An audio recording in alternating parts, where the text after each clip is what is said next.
Why choose a Sleep Number smart bed? Can I make my site softer? Can I make my site firmer? Can we sleep cooler? Sleep Number does that. Cools up to 8 times faster and lets you choose your ideal comfort on either side. Your Sleep Number setting. It's the Sleep Number biggest sale of the year.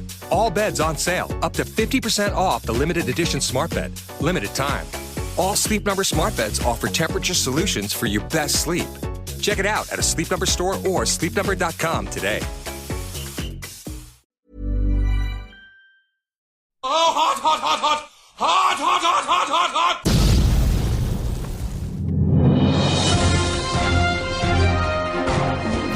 Hot Topic.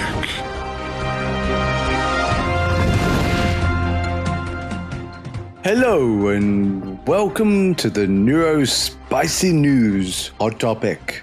Oh, too hot, too spicy. Lots of hot spiciness. Hot, hot, hot, hot, hot, hot. Oh, my mouth is tingly. Oh, dear me. So what is the NeuroSpicy hot topic this week, Jordan?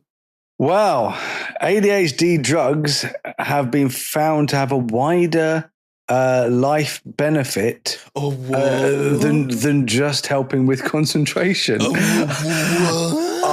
I know this isn't really news because we kind of already knew this. News to everybody else, I guess. It seems like apparently people had to spend time on a study. But the thing is, it's not that people didn't know this, but now we have hard facts to prove it, which is really, really important because, so like we were discussing in the Lucy Bronze episode, where she won't take the ADHD meds because she thinks it will somehow affect her ability on the pitch, which I personally, it's none of my business, but you know, everyone has their own thing.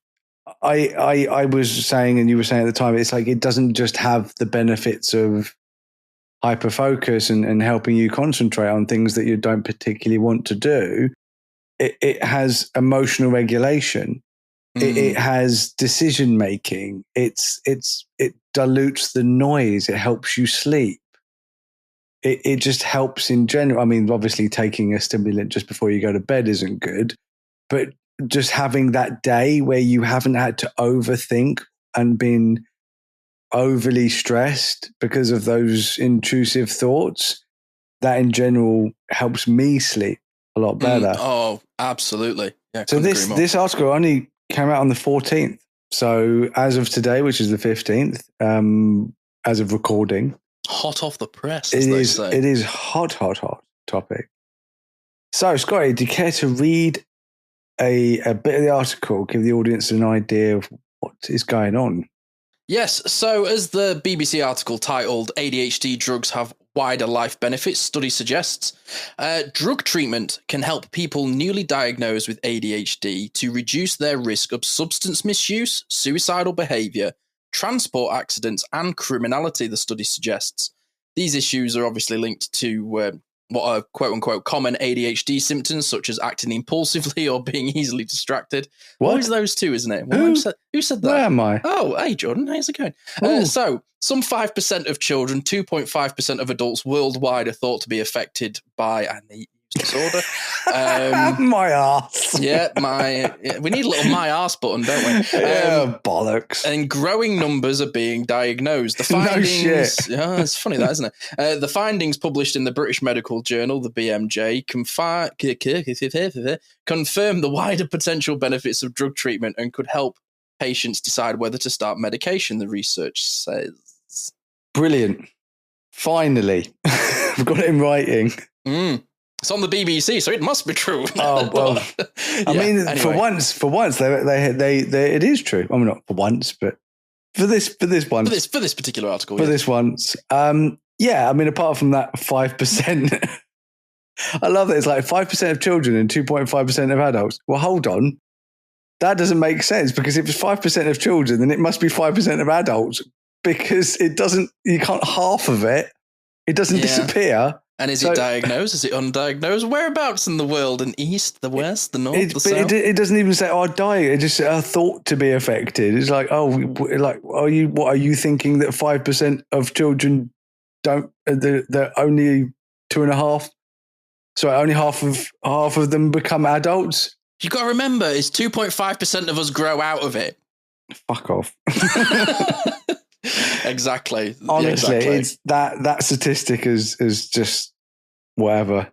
Anyway, Idiots. let's not focus on Let's not the focus on journalistics. that stupidity. Yeah. It's more about, it does have a wider positive effects.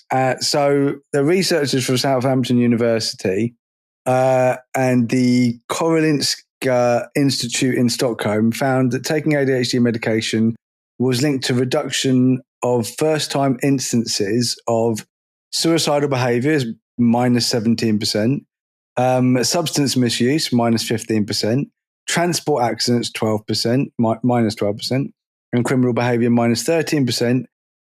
When recurrent events were analysed, the researchers found ADHD medication was linked to reduction of 15% suicides, 25% substance misuse, 4% accidental injuries, 16% of transport accidents, 25% for criminal behaviour. I have to admit, I haven't had any of these since taking the medication, but I definitely had a few of them before. So I can attest to not the criminal behaviour. Your Honour. Your Honour. Plead the fifth. Just want to make sure that everyone should know that I'm a law-abiding citizen. I'm not wearing a wire. The microphone is. Yeah, I'm a good boy. I'm a good boy, Your Honour. But yeah, I've had transport accidents. They were all someone else's fault. That's what I'm going with. Definitely accidental injuries. Not substance misuse, and obviously I had an attempt at the bad thing when I was younger. That was a long time ago. But I'd say for me, it's definitely the accidental injuries is the big one for me, which is weirdly it's the lowest percentage. But that's the one that affects me the most. Is that I do end up hurting myself a lot, especially reoccurring injuries where I've hurt myself. And then I rush myself back because I'm not thinking properly. I don't think things through, and I'll re-injure myself over and over again because I have that impulsivity that I just have to do things, and I act like a freaking 2-year-old. And the medication definitely helps me with that. How does it help you in relation to these things? So when I think of transport accidents, I don't think of like nicking or crashing my car or anything like that. I've missed trains. I have tried to get off of moving buses before because I'm just not thinking clearly. I've got that much running around my head. I'm just like a headless chicken. I have got myself in accidents because I'm in a rush or I'm forgetting something. I've got my hands trapped in doors, like all sorts of stuff like that because I'm just all over the place because I'm overstimulated. This was when I was living in London specifically. Criminal behaviour, Your Honour. Not something I've exactly ever been into, but there were times where I got myself in situations by being in the wrong crowd and because I was masking and ruminating and all of this sort of thing, I could have got myself in situations that I shouldn't have been in. And that has definitely stopped since taking the methylphenidate. My social circle's a lot more sort of controlled and I'm just happier in general in life is the overall sort of thing. Substance misuse is something that I have been guilty of in the past. I used to smoke cigarettes a lot. I've smoked like pot in the past and I had a bit of a up and down sort of relationship with Class A's at university and when I was younger. And I can honestly say, not a thing with me anymore. Been very, very good with that. The methylphenidate doesn't push me to want to get that rush. You know, there used to be certain times where I would do things that I know I shouldn't have done. And the adrenal rush is what I was sort of chasing. It was that sort of like the stimulant. And with suicidal behavior, I can say hand on heart, I have not felt like that for a very, very long time. The methylphenidate certainly does help with my rumination and worrying about things. The emotional regulation, dude, is the one thing that I am the most sort of content with that I get from the methylphenidate. I used to get really anxious about things. I used to not like get paranoid to like sort of psychosis sort of paranoid, but I used to worry about like, oh, what if I just lose my job tomorrow? And it used to be something that I used to really ruminate about a lot. And I can honestly say I don't do that now. And looking at all of those sorts of categories, I can totally understand as to why a study would pick up on a drop in all of those rates on people that are taking it. It affects us all so differently. But for me, all of those things have took a nosedive for sure. Yeah, it is interesting that it always, every time someone thinks of ADHD, it is like impulsivity and being easily distracted. Like a scatty cat. Yeah, and it's not that that's not true. It's just that it's such an oversimplification that I almost find it insulting. Because it's basically saying that that's just it. That and it's so much. There's so much more to it. It's nuanced. A lot of it is very nuanced, and it also creates frustrating stereotypes where if somebody doesn't see that happening, like on a physical plane of existence, and that's invisible to visible disabilities. That's the thing. If someone doesn't see that or doesn't recognize that, then somehow it doesn't exist. And that's the problem, is the fact that we're going through that. And a lot of us, not me, because I'm very externally ADHD, like it's very obvious how ADHD I am to most people. But for a lot of us, including Sylvia and Simon, they're very internally ADHD. So it's all just going on in their head, and you can't see that. You can't understand that unless you truly, truly know them.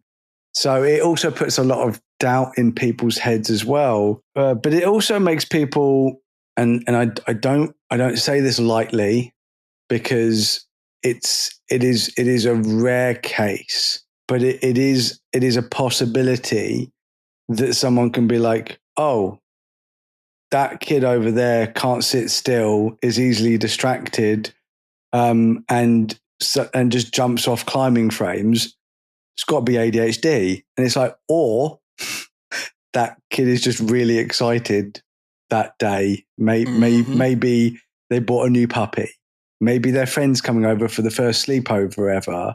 Maybe their dad's come home from a long stint, in the army, and they're getting to see their dad for the first time in a couple of months. You have no idea what's going on. Circumstantial so much.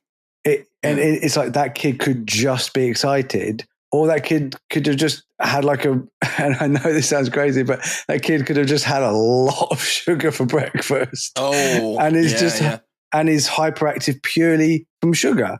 And the thing is I was always told that my hyperactivity was because of sugar, but I was hyperactive. Like I was diagnosed hyperactive, but they said the sugar causes hyperactivity, and I'm like, well, then I'm not hyperactive. I've just had sugar, because sugar makes everyone hyperactive, especially if you don't eat it that much. It makes everyone hyperactive, especially kids. But it's also like this weird psychological thing as well of like, it's more likely that the kid's just excited because of a moment than a sugar intake.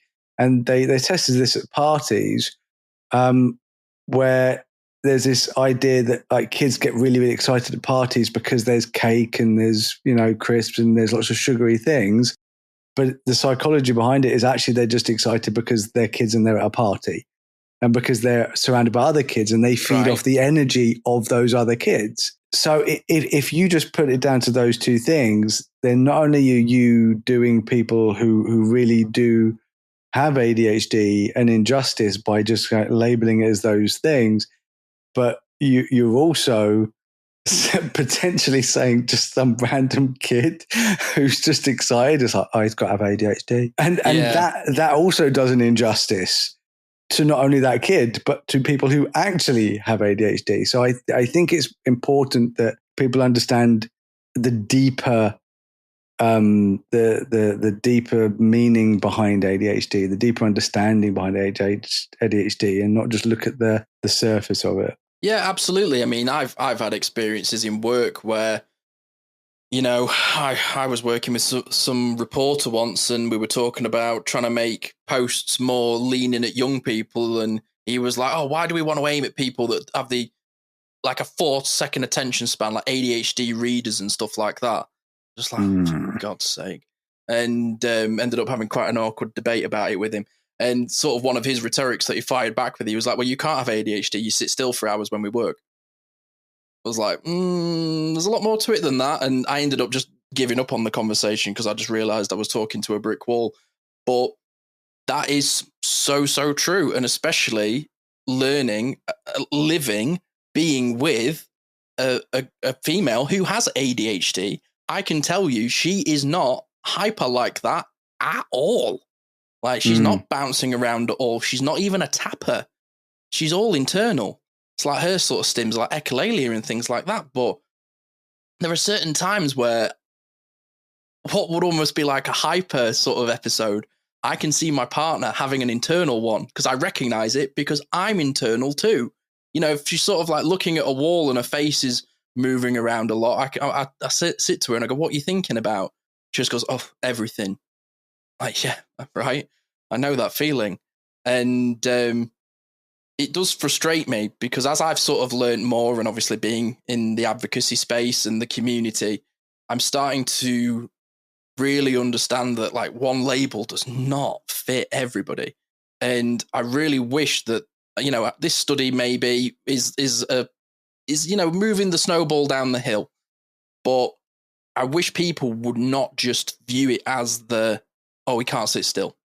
Oh, he talks too much. Oh, he gets too excited. Because I get excited about things. I've bought concert tickets this morning. I was jumping up and down with excitement because I got them. But that's not everything that I get excited about. It's like an extreme circumstance. Like you and I sat next to each other. We'd look like chalk and cheese. We couldn't be any more sort of different in the sort of energies that we give off. But we've both got ADHD. Yeah, and I think that this is why doing this study is actually hugely beneficial, because it does delve into the deeper, darker side of ADHD.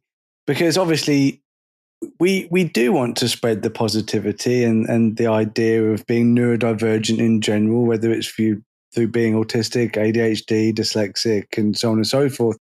But like I've said a million times, this is the alternative neurotype. It is the same lack of synaptic pruning brain. It is the same brain, and whatever condition you might get diagnosed with is just circumstance and who you see and how you generally struggle, because that's what these conditions are given with. Is you know, it isn't, oh, what are you good at? It's, oh, how do you struggle in life? You know, what are you not? Yeah, what are you not good at? Because I could sit and I could diagnose which condition, you know, given the DSM-5 and the criteria built around the negative impact that the conditions have on our lives, I can, you know, diagnose someone autistic, ADHD, dyslexic, given enough information. But if I wanted to know if someone's neurodivergent, I don't actually need to know about all the things they struggle with. I would just need to know about all the things that they're really good at and how they're really good at them, and like what positive impact their type of thinking has on their lives. I wouldn't necessarily be able to say, oh, you're autistic, you're ADHD, you're dyslexic.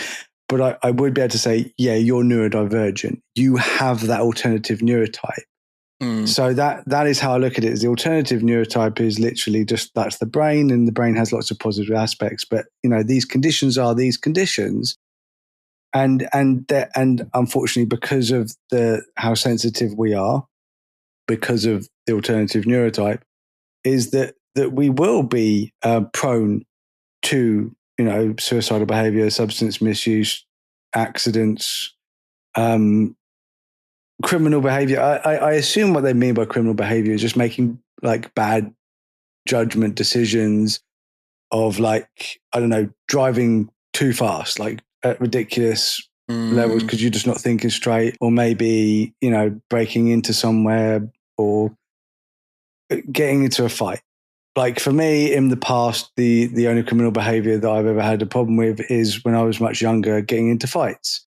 Yeah. And I got into trouble, but luckily because I was a kid, I got away with like a, don't do that again. Yeah, misdemeanor sort of. Yeah, if you were older, we would have arrested you for that sort of thing. But I got into a lot of fights, but which is criminal behavior. It's, but I haven't had a fight in 25 years. But I've come close. Because of my anger issues. I've had to do a lot of work on myself. So I make sure that I continue that stretch of not punching some arsehole in the face who blatantly deserves it. But that's the thing, is that you have to work on it. And the methylphenidate hugely helped. It was one of the main reasons I took it, was because Sophie was the first one of us to actually take it. And she was going through some really difficult stuff with her ex-partner. And the way that she was able to deal with it was so different to how she was dealing with it before she started taking it. So she was really struggling. It was really bad. And then she was on the methylphenidate, and it's not like, oh, she's a zombie and she doesn't know what's going on. She was just able to think more clearly about his actions, about her response to his negative actions, because that's what a lot of it is with anger issues. It's not that we don't get angry, it's how we respond to others making us angry. React. Yeah. It's not like, oh, someone cuts you up and you're not annoyed. You can't help but be annoyed. It's, do you chase them down and start flashing them and beeping them? No, probably not. No, you don't. I have done that. That's the terrible thing. As have I. Yeah. As have you. But the methylphenidate makes me go, well, I don't want to do that. That's not a sensible decision. Yep. And it almost builds. It's like temporarily builds the synaptic pathways that my brain needs to make clearer decisions, because obviously my brain lacks those pathways from my amygdala, which is the emotional side of my brain, to the frontal lobe, the decision-making part of my brain. I obviously have missing connections where I will be mostly emotionally responsive rather than thought responsive. And that is very, very in line with how teenagers are. Oh, they don't think, they just do. Yeah, they don't think, they just do. And that is how I've been all my life. And the methylphenidate really does, it feels like for that period of time where it lasts, it just works. It also makes me less tired because like I've said before, I'm not overthinking all the time. So when I'm less tired, I'm less irritable. When I'm less irritable, I'm less likely to get upset and have a meltdown. Yeah. So that is something it's not mentioned here, because ADHD is not really associated with meltdowns, even though it should be. Yes.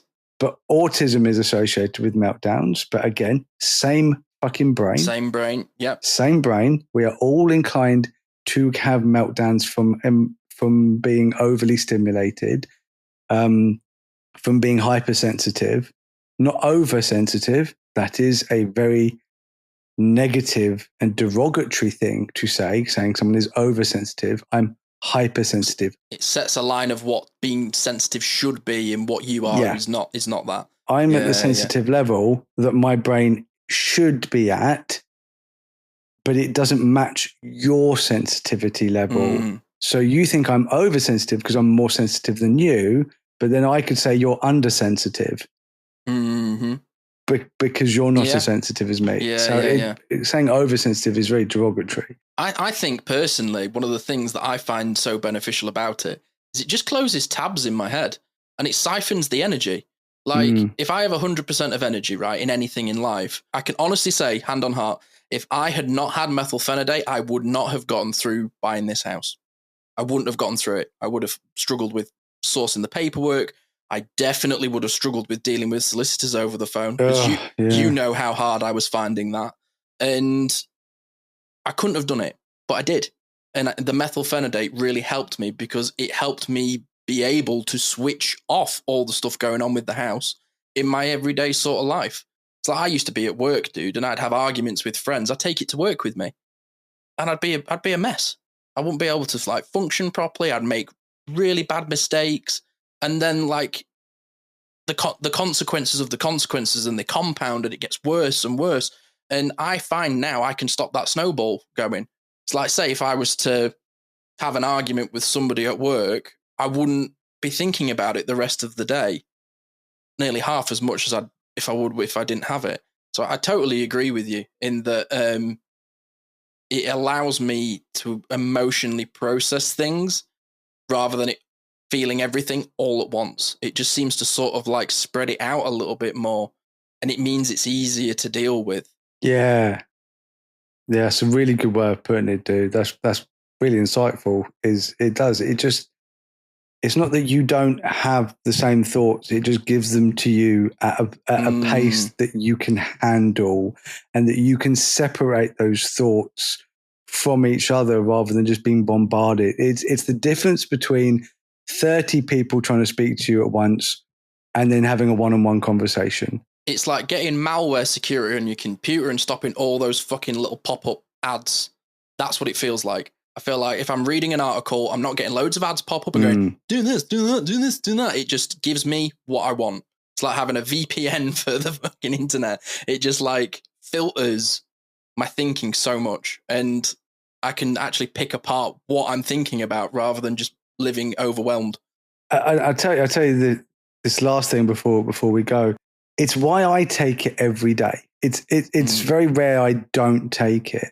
I think the last time I wasn't taking it was when we were having the trouble getting hold of it. Yep, so same. I was rationing it for only when I really had to have it, which was like days I was working or days I knew that I was really busy. But now I pretty much just take it every day. It's just in the morning. It's just, like with my vitamins, I just take it. Exactly the same. And it frustrates me that doctors will tell patients, oh, you don't have to take it every day, just, only when you need to concentrate. And I'm like, holy shit, hopefully this study will change them saying stuff like that, because this study proves that it's not just for helping you concentrate, that it has so many benefits on a day-to-day wider life-changing scale, that it really isn't just, oh, I need to get this job done, so I'm going to take it just so I can do this one job. It's not. That is one thing that it helps you with. But all these other things are equally, if not more important, that it can change your life. So I do, and I'm not a doctor, I don't get to tell people what to do. I do recommend to my family that they should take it every day, because it's like Sylvia said, I don't need to take it today because I'm not working. And I'll say, right, but you said you were going to do your cupboard today. You said you were going to clear out your cupboard and like sort through your clothes. And she's like, I forgot. And I was like, right. Why did you forget? But if you had taken your medication, right, exactly, you might not have forgot, or you might have been in the right frame of mind to be able to just concentrate and do that. So even if it's just on a concentration thing, even if it is just that, which clearly it's not just that, why would you not just take it every day anyway? Because every day you need to concentrate on something, whether it's cooking, whether it's cleaning, whether it's driving, whether it's going to the shops, making a phone call. Somebody's birthday. Yeah, even video gaming. Oh, hell yeah. Whatever you're doing in life, unless you're just stagnating in bed all day, if the doctor said you should take methylphenidate, if methylphenidate is part of your life and it's benefiting you, on the days you take it, I just go, well, I take it every day, but I'm not telling people they should. I'm just saying, why wouldn't you? I couldn't agree more, my friend. I take it every day. And whenever I speak to anybody and they go, oh, I only take it on the days that I need it. I need it every day. Why is that not every day? Why is that not every day? Couldn't agree more. Not every Couldn't day? agree more, bro. So read this study, folks. I'll link it in the description of the show notes. How happy are you here to hear about this? And I also want to hear your experiences with methylphenidate as well. What are the benefits? How has it helped you? Because it certainly helped both of us. So thank you for tuning in for this week's Hot Topic. We will be back, as always, with the Neurodivergent Experience on Thursdays in your feed. So check out us there. But I have to warn. Beware. I have to disappoint all of you. I'm afraid I will not be in the next episode. I'm going away for a much needed photography break, mental health break. One I haven't done for a long time. So I will be away next week, taking lots of lovely photos. And Ashley Bentley is coming and taking my place. No doubt she will do an amazing job, as she always does. So I will see everyone again on the next Hot Topic, because we're going to go and record that straight after this. Yes, give away the magic of the show. So yes, I love how you were like, sorry to disappoint everybody. It's just Sai next week. But that's fine. I know why you're all here, for my dulcet tones. Take care of yourself, everyone. Be kind, be safe. And nightly bye. And nightly bye. Thanks for tuning in to the Neurodivergent Experience. We hope today's episode sparks something for you, whether it's a new idea, a bit of validation, or just a moment of connection. Remember, new episodes are every week, so be sure to join us for the next one for more conversations and insights into the neurodivergent experience. If you've enjoyed this podcast, help us grow. You can do that by rating and reviewing this show. Your support makes a huge difference in helping us reach more people who could benefit from these conversations. You can connect with us on social media. Find us on Instagram, Facebook, TikTok. Just search for the Neurodivergent Experience. Thank you again for listening, and until next time, take care of yourself. You're not alone in this journey.